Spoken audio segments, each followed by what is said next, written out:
Welcome to the Foundry by Forge College. I am absolutely pumped to be with you today as we lay out the blueprint for building a self-testing smart contract machine. In this explainer, which is actually a crucial piece of our final quest on multi-contract systems, we are diving deep into the automation of integration testing. You know, it's all about precision, engineering, and connecting the dots, which is exactly what we need when our Web3 applications start to scale. So grab your virtual hard hat because we're about to automate the entire assembly line of our decentralized factory.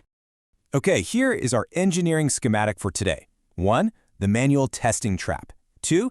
Building the integration scaffold. 3. Testing the happy path. 4. Injecting deliberate failures. And 5. Automating with CI pipelines. Let's jump right in. Section 1. The manual testing trap. Now, if you hung out with us for the previous lesson on vulnerability management, you definitely remember the massive headache of hunting down mismatched state transitions manually, right? Think of manual verification like trying to fix one tiny gear on a massive factory assembly line, only to step back and realize your quote-unquote fix just stalled the conveyor belt downstream. It's fragile, it's slow, it's purely ad hoc. Automated testing, on the other hand, that is a deterministic, scalable pipeline. We stop playing whack-a-mole with bugs and instead create a system that relentlessly checks the entire factory floor for us, exactly when we need it to. Moving right along. Section 2. Building the integration scaffold.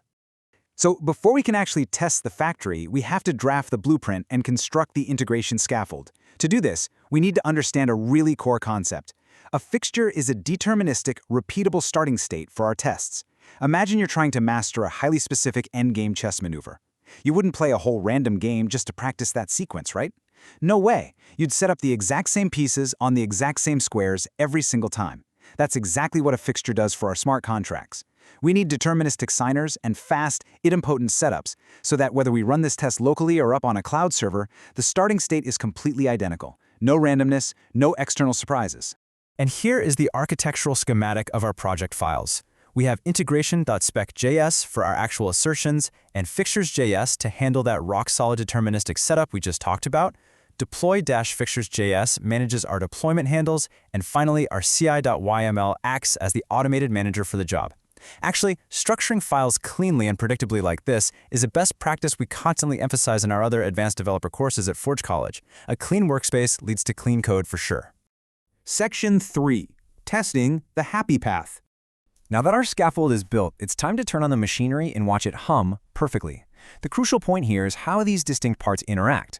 We aren't testing these contracts in a vacuum anymore, folks. We are testing the cross-contract handoff. Think of this as a literal assembly line. Step 1, our registry contract takes the initial order. Step 2, it passes the baton to the controller contract, which processes the logic. Step 3, the controller hands it off to the worker contract, which finalizes the stateful update. It's a flawless, three-step mechanical dance. But listen, here is the absolute golden rule of integration testing. Assert at the system-level invariant.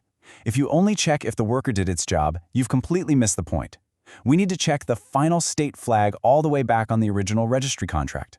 By checking that final registry flag, we prove that the entire multi-contract chain reaction succeeded from start to finish. We are verifying the whole machine, not just a single gear. Section 4. Injecting deliberate failures.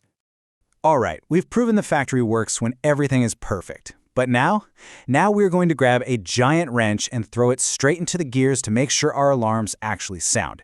We're introducing a malicious, or honestly, perhaps just highly unmotivated element into our system, the lazy mock worker. This mock contract's entire job is to mimic a bug we diagnosed in our last lesson. It's just sitting there saying, yeah, I'm just going to return a stale 99 forever. Let's see if their test catches me. This is how we prove our test suite has real teeth. If our tests pass while this lazy mock worker is on the floor, well, our tests are useless. So, how do we catch it red-handed? Here is our bulletproof sequence for testing failures. First, we deploy that lazy mock worker.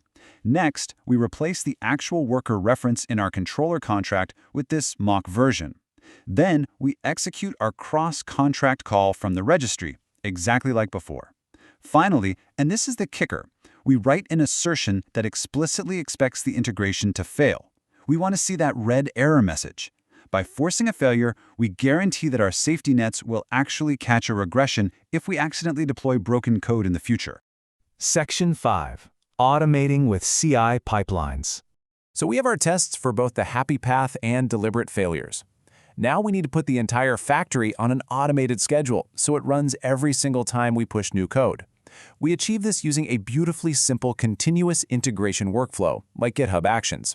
The steps are incredibly straightforward. The automated runner will check out our repository, install Node.js, install our Hardhat dependencies, and then automatically run our integration script.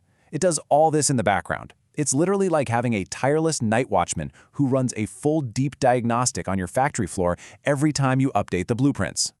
And that brings us to a really key metric for success, 210, as in 210 milliseconds. Guys, your CI runs need to be blazing fast. If your automated tests take 20 minutes to run, let's be real, developers will just stop running them. The secret sauce to keeping this at lightning speed is using in-process networks like Hardhat. We strip away all those external Oracle dependencies and network latency so our tests execute in literal milliseconds, providing instant feedback on our cross-contract logic. Which brings us to our final, somewhat provocative thought of this explainer. If your contracts interact, but you only test them in isolation, are you really testing your system at all? The answer, of course, is absolutely not. A system is defined by how its parts interact. By automating these integration tests, you ensure that the complex machinery of your Web3 application operates flawlessly as a single, unified entity. I highly encourage you to take this schematic, apply it to your own code, and just see the difference it makes. To master more advanced Web3 engineering topics and to continue your journey through our multi-contract systems track, make sure to visit forge.college. Thank you so much for hanging out with me today. Keep building, and I will see you in the next one.